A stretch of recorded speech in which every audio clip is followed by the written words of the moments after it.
அவருக்கு பின்னால் ரஞ்சித் எடுத்த ஒரு ஃபோட்டோ அங்கே இருக்கிறது. புத்தகங்கள் அடுக்கப்பட்டிருக்கும்.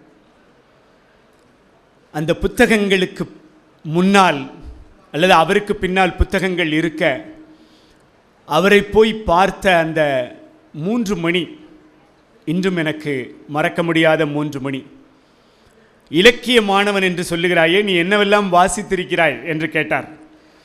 ராஜேஷ்குமாரை தவிர எதுவுமே வாசிக்காத ஒரு வாசகன் அவரிடம் மாட்டிக்கொண்டான் என்றால் என்ன ஆகும்?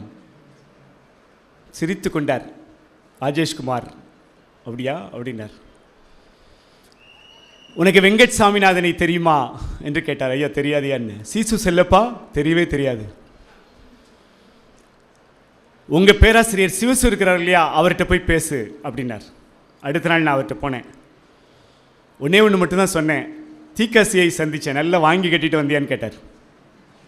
ஆமாம், வாசிக்காமல் இனிமேல் எந்த இடத்துக்கும் போகாதே என்று எனக்கு கற்றுத்தந்தவர் தீக்காசி. இன்றைக்கும் நான் வாசித்து தான் வந்திருக்கிறேன். தீக்காசியை வாசித்து வந்திருக்கிறேன்.